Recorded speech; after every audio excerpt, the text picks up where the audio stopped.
Howdy, folks. Dr. Freedom here with you. Time some Doctor News. News from in and around the universe that may or may not make you go, that was weird. I've been meaning to do a video now for a couple days, but, I've been trying to get the last chapter of What Lies Beneath written, because I think it's going to end in part 8 if you've been listening to the adventures of Dr. Freedom and Eric here on the channel. If you wonder where they are and you want to listen to them, you got to go to the playlist page when you come to this one, and they'll be right there in the playlist.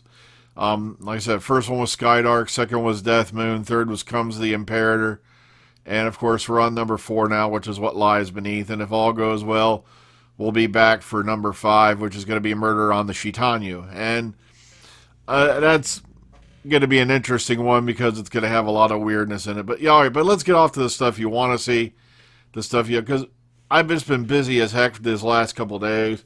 Like today I was out mowing the lawn. Normally I wouldn't even record a video this late, let alone try to put one up. But there's just a lot of stuff I want to cover with you before it gets too old, all right?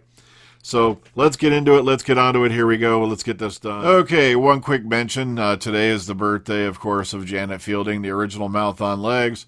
She turned 66, and as we all know, she accidentally walks into the TARDIS, way back in Legopolis, and has just been kind of part of the Doctor universe ever since, of course.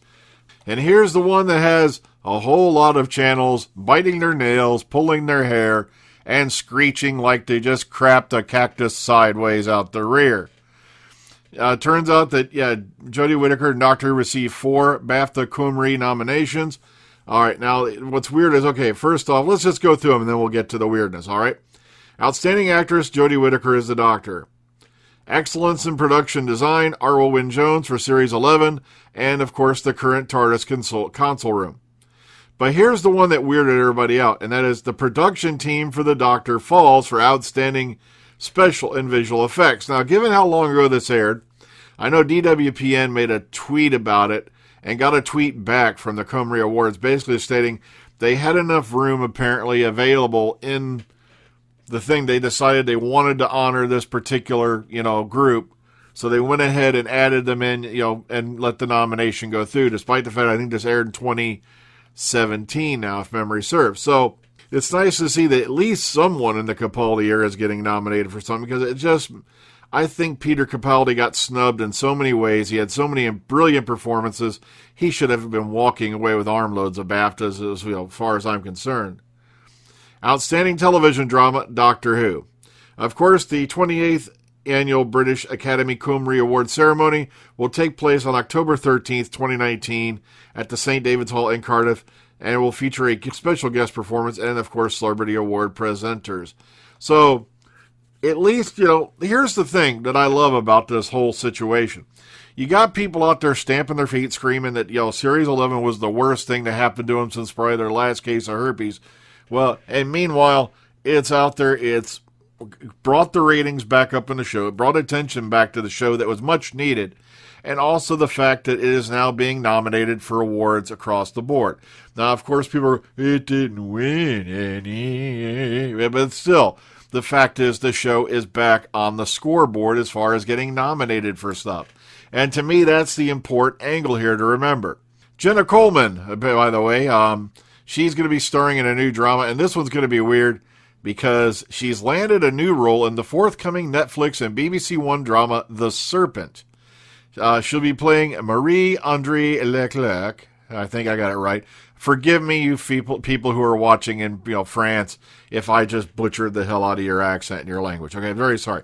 The partner and frequent accomplice of the suspected serial killer, Charles Sobrage, in the 8-part miniseries. Now, that's going to be a shocker. This is going to be, she's going to be going a wee bit dark here. So she goes, quote, "I'm so looking forward into delving into hippie trail deaths and bringing life to this unfathomable real-life story." So, well, right. Next up, of course, Karen Gillan. She's going to be joining the Call of the Wild movie at Fox.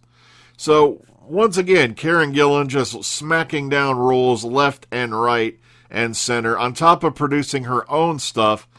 Bam, she's had much success since Doctor Who, and it's really nice to see, she's just still belting them out like crazy. And of course, announced today, Oh, God, I hate that crap. We're going to stick cookies on your system. Like you haven't already the second I clicked on the page. But Big Finish is putting out, guess what? The Freema Agyeman is back. Or is it Freema Agyeman? Everyone keeps telling me how to pronounce this name. I'm sticking with Agyeman, okay? Is going to be starring with Eve Miles in Torchwood in Big Finish. That's right. The voice of the Nightingale has returned to Torchwood. Hot damn. I can't wait to hear this one. You know, coming in, I believe they said, right here, February of 2020. So, and here comes a little bit of the monster at the end of this book. If you want no information on Series 12, please go away now. I hate to do this to you, but it's nothing major important. It's just, I've been told that this fella here is going to be playing a character known as the quote-unquote rendition man in Doctor Who Series 12, which falls in with the spy theme, which we all believe at this point is going to revolve around episode 1 or so. And a rendition man, as someone told me, is someone, I guess, who takes care of getting people into territory, something like that. Sorry, I don't have my notes on me right now. But Ronan Summers apparently has been confirmed for this role.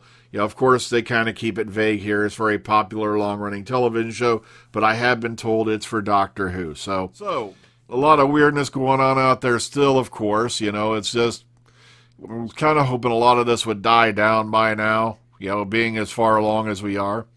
It's just great to see Doctor Who being nominated for awards again.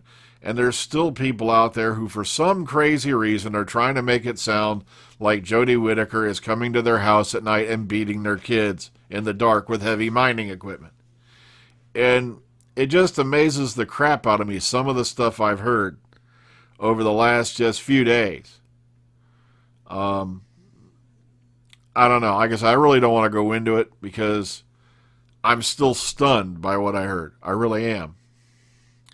But please, if you're out there, you know, just enjoy the fact you still have a show. And the fact is, if it weren't for these people doing what they did, I'll guarantee you, if they had brought in another, male doctor, yeah, the ratings might have been up just a bit. But if they'd continued to go down the same way they had over the last few years, Doctor, you are not getting any more Doctor Who. I guess I seriously don't know what these people are thinking. Are you thinking that if you stamp your feet and throw enough a big fit, someone's going to accommodate you and because you're entitled to something? I'm sorry, as long as the numbers are good, they're not going to do a damn thing. They're really not. And just add on to the fact that apparently these guys are not thinking. If this show gets canceled now, you get your way, you're not getting any more. I honestly don't think that they will bother to try to bring in another showrunner, given all the trouble they had just trying to get Chibnall in. Everyone's like, well, such and such will take over. We'll get Toby Whithouse. We'll get this other guy. We'll get what's-his-nuts. No one wants to touch this show anymore. Can you see why? Maybe because fans tend to, the second the showrunners announce, I think the wisest way to put it is there was a line in Babylon 5. And it was by the guy who played the Centauri ambassador. Of course, the name of the character was Londo Mollari. And he said, on my world, inauguration is a signal to assassins that a new target has been set up on the firing range. And that's exactly the same way it is with new showrunners on Doctor Who. Especially when they do something that these guys... Well, I'm pointing the wrong... Look at this. I'm pointing the wrong way! Especially when they do something new and controversial that for some reason they can't fathom. Guys, I got some bad news for you. For good or ill, Jodie Whittaker's casting was probably the best thing you could have done to keep this show going. At least for another few years. Well, please, everyone, take care of yourselves and each other out there. Have a good one. And hopefully I'll see you again soon.